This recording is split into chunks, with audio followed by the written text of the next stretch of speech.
Hi, this is Richie Kotzen on Heavy Magazine, and I'm here to let you know I've got a new album coming out called Nomad. Beautiful, Richie. Thanks for joining us today. My pleasure. So, as you say, brother, you release your latest solo album, Nomad, on September 27th. So that's not far away now, bro. How are you feeling about it? I feel good. I'm very happy with it. I'm happy with the with what I recorded, and I'm looking forward to sharing it. And we're actually on tour right now, and we've been playing Cheap Shots and On the Table live, so that's been fun.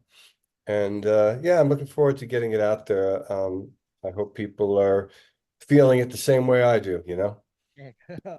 Now, you're obviously a very highly creative person, mate. So, when you finish an album, like, do you put it to bed and move on, or do you sort of sit there and think about what you could have done differently or how you could have improved? Oh, yeah, I love that question. Um, I put it to bed and move on, you know?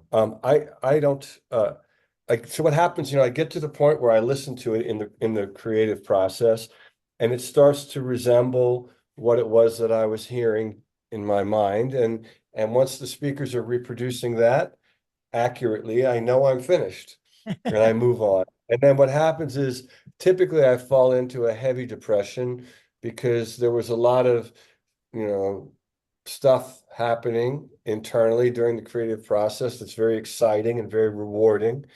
And then it's done and it's over. And then it's like, okay, now what?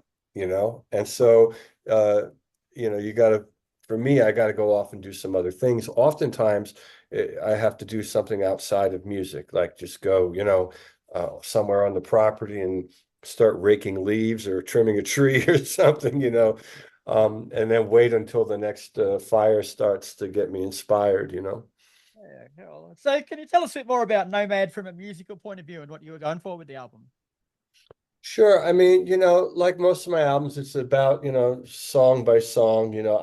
I focus on the composition at hand. And then ultimately, when I get to a point where I feel like I have enough compositions that make sense to live together comfortably, then I start thinking in terms of an album.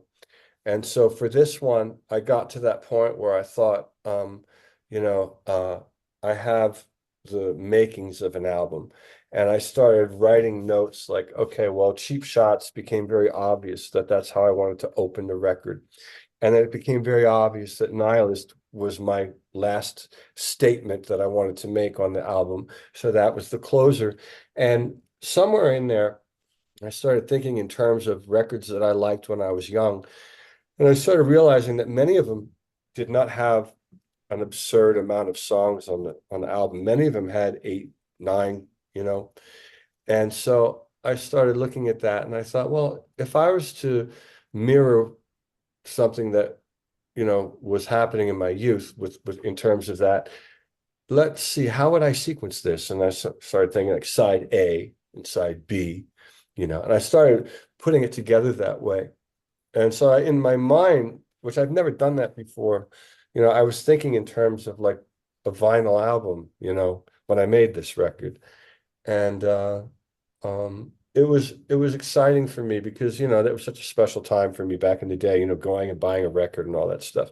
You know, I appreciate the fact that, a compact disc still sounds much better than the vinyl with the speed kind of changing and the record's a little warped and there's noise from the needle and all that stuff. But just the aesthetic of the physical aspect of yeah, yeah, yeah. Yeah.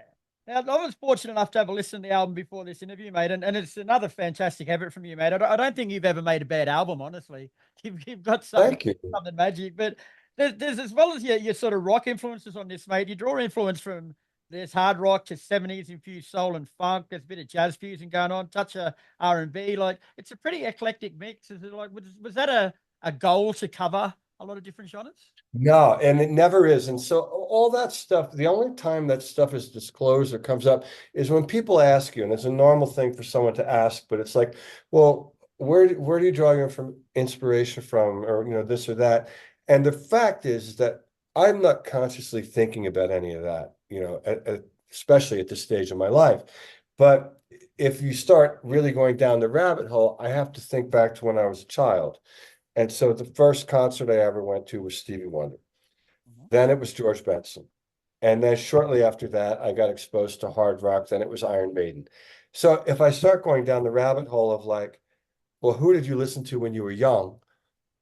You can start to put together like, okay, well, this is these are my influences. I love Sly and the Family Stone. I love Parliament Funkadelic, but I also love Iron Maiden and Black Sabbath and AC/DC. So, that's kind of my wheelhouse. But as a a fully grown recording artist, I never sit around and think, oh, let me do something like similar to what Larry Graham would do on the bass. Not to say that that doesn't happen because I've listened to those records and it's in my DNA and my musical, background. But in the process of writing, I would never sit and say, "Oh, let me do something that's sort of like." Yeah. It would be the other way around. It's like I would do something and it'd be done and it'd be like, "Oh, wow, it kind of reminds me of like something Curtis Mayfield would have recorded." You know what I mean? Yeah. But it's never like the other way around of like, all right, I'm going to really go for a song that sounds like Run to the Hills from Iron Maiden. I was just a bit of a tally up of your albums, mate, and I got to 20 and gave up counting. You've got that many of them, but how do you challenge yourself musically with each new album cycle? Like, haven't done so much already. I don't. I just wait. I don't challenge myself. I don't like challenges and I don't like obstacles.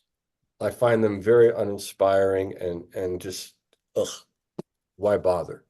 You know, the same way in relationships, like when I was young, if there was a lady I was interested in, it became an obstacle course. I would I would just Too hard, not mate. answer. No, no. I'm not interested in challenges, obstacles, proving anything. It's not in my wheelhouse. So with music, I wait and I wait for inspiration. And, if something strikes me, it's like, okay, this needs to be written because if I don't write this, it's going to haunt me and drive me into madness, you know. So, yeah, I just wait. I wait for it to happen. And then once the door opens, then I walk through, and it's like the preparation. I know how to handle these musical ideas and bring them to life. So along those lines, mate, do you think it becomes easier or harder to come up with fresh new material the more you write? Well, I think it ties into what I said. It's not something that I'm aware of. So, I have you know, this thing where I always say like I don't believe in writer's block because uh if if I'm not writing, it just means there's nothing that's meant to be written for me right now. As opposed to one morning I might wake up and have a song idea. And then at that point, when I have the idea, it's up to me. It's up to me to go to my phone and document it. Now, in my phone right now, I've got, let's see what it is today. I can't see my phone, but I'm going to tell you, I'm doing this for a reason because I'm curious. I got 398 memos. Jesus. 398 memos that are recordings of me mumbling or singing or playing a guitar that are ideas. Right. And at some point when I'm in the mood, I'll go look at them and something might strike me as interesting and I'll start writing it. I'll work on it and I'll get it to a point and then I'll leave and do something else. And that's been my process forever, you know? Oh, cool. Now you wrote, recorded, and produced Nomad yourself, and you played most of the instruments as well. So is that because you know the sounds you want, and it's easy for you just to do it yourself? Yeah, yeah, that's the only reason. The only reason that I do it that way is because of what you just said, is because I know how to get from point A to point B. And once I'm hearing back my vision, I know I'm finished. But that doesn't mean that I don't welcome other folks to come and, help me with a piano part or a drum part or something. But in general, once I'm on a roll, I kind of get in this zone of like, okay, I hear this beat. Let me play this beat. Okay, I hear this bass line. Okay, and well, let me go back. Let me add a drum fill there. And suddenly I'm doing all this stuff in like this kind of round robin, like, or I'm doing the drums. Okay, now I'm doing a vocal idea, but oh shit, I don't like that one drum fill I did last week. Let me go back and punch in and fix it. It's really that, you know. And but ultimately when it's all said and done, I get to the point where it sounds the way I want it to sound. Yeah, yeah, And then and like, you know, as long as you're doing, and anybody can do what I'm doing, by the way, you know, if you work at, you know, if you develop the skill set. But the idea is the skill set is delivering your musical concept. So you need two things. You need a point of view, something to say, right? We'll call that your concept. And then you need the skill to execute your ideas. So you need to be able to pick up the guitar and actually play the part, or get behind the drums and play the groove, you know. So those two components together, and then you can, you know, get to the end game, which is the speakers reproducing your vision. And for everybody, it works differently. But for me, you know, I've been doing it that way most of my life. And so that's what I like. And the other thing that goes with that is that if you're doing it for yourself, then it works.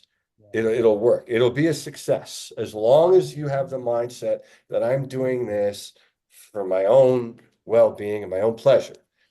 And then anything that happens after that is up in the air. Where it gets very twisted and complicated and sometimes frustrating and not so pleasant is when you introduce the component of exterior expectations, yeah, right? That's where, you know, and, you know, the payoff in that realm can be extraordinary, but the pain to get there and the fact that you may be bitterly disappointed and end up holding something that you really didn't want that way. And I just never got into that psychology. So, makes you know, yeah. sense. And how much of your albums is ad libbed in the studio? Like, do you just write everything before you go in and stick to that, or do you make a bit up as you go along? Well, a little bit of both. So, you know, obviously it's, oh man, it's different for everything. I mean, sometimes I have, you know, a chorus written for the guitar and I have a verse idea, a concept for the verse. And at that point, I'll just go in and start recording the song because I know it's going to all come together. Other times, I may just have a melody, uh, and I'll just start playing music to the melody, and I'll start scat singing, and I'll scat sing nonsense. And then I'll hear when I listen back, oh, it sounds like you said, take another cheap shot right there. Write that down. Right. And then I'll, you know, and then I'm like, okay, well, cheap shot. I could write a song around someone like insulting me, taking cheap shots, you know? And so now I got this track and I start filling in the blanks of like, and now all of a sudden, oh, I got a story, you know? Oh, I can write this song about this or that. You know what I mean? But so they all come a little differently. Other times I'm in my living room with an acoustic guitar and like I have a song called What Is, I always use as an example. The thing wrote itself. I mean, literally, I was strumming the chords and the words just came out. And I grabbed pen and paper and I started writing it down. And the song wrote itself. I mean, I wrote it, obviously, but figuratively, it wrote itself. It just came out. And when that happens, that's like really cool, Yeah, you know? would be. Yeah. One of the roles that you had, as we said, was you produced the album yourself, mate. So, how hard is it being critical of your own work in that role as producer? Oh, there's nobody more critical of my own work than me. Right. Because I know, see, here's the beauty of it. And again, anybody can get to this point is where you get to the point where you know your instrument so well. And for me, my instrument is my singing voice. You know, that's really the most valuable element of what I have, other than the ability to write a song and put words together with melodies. But, you know, I know when I'm connected. So, you know, I've had situations where like a guy would be like, "Well, I would love to produce you, you know, let me, you know, let's go in and let's do this." And so now I'm in a position where I'm singing and I've got someone saying, "Oh no, like this, or do that, do that." And in my mind, I'm like, I don't feel connected to this emotionally. they might think that this is good, but I know that it's not great Mhm. because I don't have the feeling of what greatness feels like for me. And so when you know your instrument very well, you know when you're singing and delivering a line, and you know when it's really believable because you know when you really felt it. Something happens internally that's a real deep connective feeling. And so many times I'll listen to something and I'll be like, I don't believe that. I don't buy you. When you sing that one line, something's not right. Sing it again, you know. And until I have that thing that clicks, oh, that was it. That was it. Don't touch it. Don't. I mean, in the old days, I say don't touch it because the engineers like running a tape machine. Like I've seen horrible shit happen. It's like, don't touch. Take it out of record. Put me on another track. You know what I mean? I mean now with Pro Tools it's a little different, but I know when I'm on and when I'm off. Yeah. And then sometimes something comes out and it's like, oh, well, that could have been a little more in tune, or it could have been this, but it's like, well, but the pocket of where that sat in the time and the inflection was so perfect. No, no, no, no. It's not going to get any better than that. Trust me. Leave it alone. You know. That'll And be the last thing I'll say, and the most frustrating thing with working with others is you might create something and do something. And you might have a moment that is so honest and true and brilliant in your psyche. And the person listening, and there might be three things in the track that are a little fucked up, but you're just too lazy to fix it. It never fails that this person will go and point out the thing that's brilliant. Well, I think maybe if you add a harmony to that, and I'm like, oh my God, the whole reason that works is because it's alone. It's one single voice by itself, and you want to fuck that up. Meanwhile, there's three things wrong with this fucking song that you can't hear, and I'm not going to bring that up because that's a whole can of worms. You know what I mean? So, when you put it that way. Well, yeah. now, Nomad is out on September 27th, mate, but I can imagine you've got a bit of a hectic touring schedule after that. Is Australia in your plans yet? We're talking about it. Management is actually kicking the tires with some promoters to see what they come back with. So, maybe it's been 2017 was the only time I think I was there. I think I was at that show, the Brisbane show. Did you play with Rusty from Electric Mary? Was he your support? Yeah, that sounds familiar. I Yeah. was I was at that show and it fucking blew me away. Absolutely. Yeah, I Oh, can't wait for thank. you to come back, bro. Cool, man. Thanks. Now, before we let you go, mate, I've got a new segment where I go through our band's Facebook pages and I pick out a couple of photos and just get you to tell me the story behind them, mate. So we, Fuck. we got this one first, mate. What are you wearing there? Oh, that's me and Cheech who passed away. Uh, well, I'm wearing I bought that uh so on Melrose by the Fairfax High School, they have like a swap meet every Sunday, which I've been going there, for I don't know, 30 years, however long. And the lady had that hanging up, and it's made out of hemp material. And that photo was probably during the lockdown, and I'm chilling with my doggy. I can't see my face on the picture, but Yeah, so I you don't know look if I'm very comfortable. smiling. You look very Yeah, good in but your smile. And I think the caption on it said something about you'd pick up the guitar and the dog just comes and makes itself comfortable right where you want to play. It's beautiful. yep, that's the Doberman for you. And we got one more with you and a few of the boys on a beach with jeans on. What the hell? Uh, okay, yeah, well, I can explain that. That was that was not a beach day. The restaurant happens to be on the beach. That's close to where I live, and that's Paradise Cove. And so you've got a restaurant there, uh, and I think it's the only one that has a section where you can drink alcohol, actually, unless they changed that. But we were recording, we were writing for what would be our third album. And we took a break and drove down to have lunch. And that's why we're dressed like that. It wasn't necessarily a beach day. Well, I thought I was the only one who wore jeans and a black shirt at the beach, mate. But Yeah, let me know it's that I'm not a total ridiculous. weirdo. It is ridiculous. And you look at that unto itself, it's quite silly. I agree.